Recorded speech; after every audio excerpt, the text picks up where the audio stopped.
Cinema നയരൂപീകരണ സമിതിയുടെ ആദ്യ ചർച്ച നാളെ. നിർമ്മാതാക്കളുടെയും വിതരണക്കാരുടെയും സംഘടനയുമായി ചർച്ച നടത്തും. ചലച്ചിത്ര അക്കാദമി ചെയർമാനും പങ്കെടുക്കും.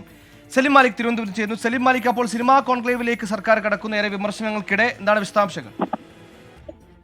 സുഹൈൽ, ഒടുവിൽ സിനിമാ നയരൂപീകരണ സമിതി അതിന്റെ ആദ്യ യോഗം ചേരുന്നു എന്നുള്ളതാണ് ഏറ്റവും പ്രത്യേകത. കാരണം വലിയ അനിശ്ചിതത്വങ്ങൾ, ഈ ചർച്ച എന്ന് നടക്കുമെന്നുള്ള ആശങ്ക, പിന്നീട് സിനിമാ നയരൂപീകരണ സമിതിയിലെ അംഗങ്ങളെ ചൊല്ലിയുള്ള വിവാദങ്ങൾ, അങ്ങനെ പല കാര്യങ്ങൾ കൊണ്ട് സിനിമാ നയരൂപീകരണ സമിതിയും അതിന്റെ ചർച്ചയും മുന്നോട്ട് പോയിരുന്നില്ല. ഏറ്റവും ഒടുവിൽ കഴിഞ്ഞ ദിവസമാണ് സർക്കാർ മുകേഷിനെത്തിയും സിനിമാ നയരൂപീകരണ സമിതിയിൽ നിന്ന് പുറത്താക്കാൻ തീരുമാനിച്ചത്.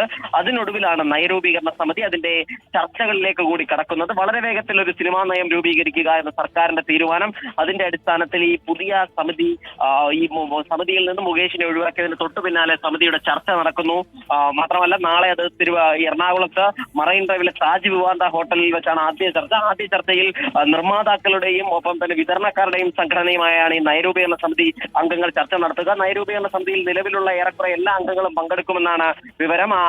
സമിതിയുടെ ചെയർമാനായ ഷാജി എൻ കരുൺ ഉൾപ്പെടെയുള്ളവർ പങ്കെടുക്കും. മാത്രമല്ല മറ്റംഗങ്ങളും അതിൽ പങ്കെടുക്കും. ഒപ്പം തന്നെ ചലച്ചിത്ര അക്കാദമിയുടെ ചെയർമാൻ പ്രേംകുമാർ ഉൾപ്പെടെയുള്ളവരും ഈ ചർച്ചയിൽ പങ്കെടുക്കും എന്നാണ് അറിയിച്ചിട്ടുള്ളത്. അങ്ങനെ ഈ ഓരോരുത്തരുടെയും ഓരോ സംഘടനകളുടെയും അഭിപ്രായം അറിഞ്ഞ് അവരിൽ നിന്നുള്ള നിർദ്ദേശങ്ങൾ കൂടി ഉൾക്കൊണ്ടുകൊണ്ടുള്ള ഒരു നയരൂപീകരണമായിരിക്കും രൂപീകരിക്കുക.